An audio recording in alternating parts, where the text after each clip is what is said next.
ಅಮ್ಮ ನಿತ್ಯ, ನೀನೇ ಹೇಗಾದ್ರೂ ಜೈ ಮನ್ಸು ಬದಲಾಯಿಸ್ಬೇಕಮ್ಮ.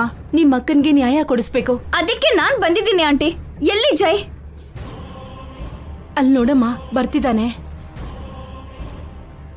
ರಾಮಕೃಷ್ಣ ಅಂಕಲ್, ಚಂದ್ರಿಕಾ ಆಂಟಿ ಎಲ್ಲಿ? ಅಲ್ಲಿ ನೋಡು, ಅವರೇ ಬರ್ತಾ ಇದ್ದಾರೆ. ನಾನ್ ಕೇಳಿದ್ದು ನಿಜನೇನಾ ಜೈ? ಹಾ, ನೀನು ನಮ್ಮ ಅಕ್ಕನ ಹುಡ್ಕೋದ್ ಬಿಟ್ಟು ಚಂದ್ರಿಕಾ ಆಂಟಿ ಡಾಟರ್ನ ಮದ್ವೆ ಮಾಡ್ಕೋತಿದ್ಯಾ? ಹೌದು.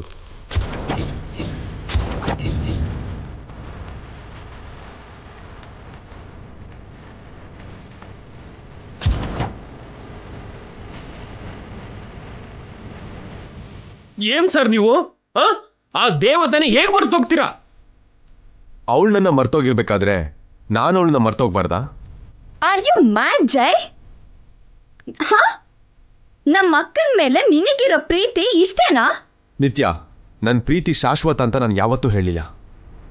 ಯಾವುದಕ್ಕೆ ಆದರೂ ಕೊನೆಗೆ ಪ್ರೀತಿಗಾದರೂ ಒಂದು ಲಿಮಿಟ್ ಇರುತ್ತೆ. ಅವಳಿಗೋಸ್ಕರ 8 years ವೆಯ್ಟ್ ಮಾಡಿದ್ದೀನಿ. ಇನ್ನು ಮಾಡೋಕ್ಕಾಗಲ್ಲ. ಅದಕ್ಕೆ ಯಾರನ್ನ ಬೇಕೋ ಅವ್ರನ್ನ ಮದ್ವೆ ಮಾಡ್ಕೋತೀಯಾ? ಜೈ ಯಾರನ್ನೋ ಮದುವೆ ಮಾಡ್ಕೋತಿಲ್ಲಮ್ಮ, ತನ್ನ ಸ್ವಂತ ನಾದಿನಿನೇ ಮದುವೆ ಮಾಡ್ಕೋತಿದ್ದಾನೆ. ಮಧ್ಯದಲ್ಲಿ ನೀವ್ ಅಡ್ಗೆ ಮಾಡಬೇಡಿ. ಇದು ನನಗೂ ನನ್ನ ಅಕ್ಕನ ಗಂಡನಿಗೂ ಸಂಬಂಧಿಸಿರೋ ವಿಷಯ. ಜೈ ನನಗೆ ಭಾವ ಆಗ್ತಾನೆ, ನಾನು ಕೂಡ ಜೈ ನಾದ್ನಿನೇ. ಓಹೋ, ಅಂದ್ರೆ ನೀನು ಜೈನ ಮದ್ವೆ ಮಾಡ್ಕೋಬೇಕು ಅಂತಿದ್ಯಾ ಅಂತ ಆಯ್ತು. ಓಕೆ ಜೈ, ಅವಳನ್ನೇ ಮದ್ವೆ ಮಾಡ್ಕೋ.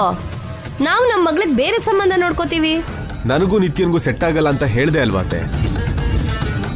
ಕೊಟ್ರೆ ನಿಮ್ಮ ಮಗಳನ್ನ ಕೊಡಿ, ಇಲ್ಲ ಅಂದ್ರೆ ಬೇರೆ ಹುಡುಗಿನ ಮದುವೆ ಆಗ್ತೀನಿ.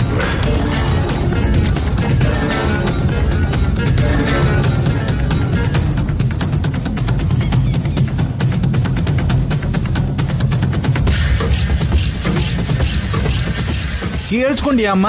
ಇದು ಜೈ ಇಷ್ಟ, ನಮ್ಮ ಇಷ್ಟ ಅಲ್ಲ. ಆದ್ರೂ ನಮ್ಮ ಮಗಳನ್ನ ಮದ್ವೆ ಮಾಡ್ಕೋ ಅಂತ ನಾವ್ ಯಾವಾಗಾದ್ರೂ ಜೈ ಹಿಂದೆ ಬಿದ್ದಿದೀವಾ? ಏನ್ ಜೈ, ನಾವ್ ಕೇಳಿದೀವ ಹೇಳು? ಇಲ್ಲ ಅತ್ತೆ, ನೀವ್ ಯಾವತ್ತೂ ನನ್ನ ಹಾಗೆ ಕೇಳಲಿಲ್ಲ. ನನ್ನನ್ ಕೇಳಿದ್ರಲ್ಲ, ಆಗ್ಲೇ ಬೇಡ ಅಂತ ಹೇಳಿದ್ನಲ್ಲ. ಹಾ, ಆವಾಗ ನಾವು ಕಾಮಾಗೆ ಇದ್ವಿ ಅಲ್ವಾ? ಇವಾಗ ಕೂಡ ಕಾಮಾಗೆ ಇದ್ರೆ ನಮ್ಗೆ ಉಳಿಯೋದು ಚಿಪ್ಪೆ. ಅಂದ್ರೆ ಆಸ್ತಿಗೋಸ್ಕರ ನಿಮ್ ಮಗಳನ್ನ ಜೈ ಕೊಡ್ತಿದ್ದೀರಾ? ಹೌದಮ್ಮ, ಅದಕ್ಕೆ ಕೊಡ್ತಿದೀವಿ. ಇದು ನಮ್ಮ ತುಂಬಾ ದಿನಗಳ ಕನಸು.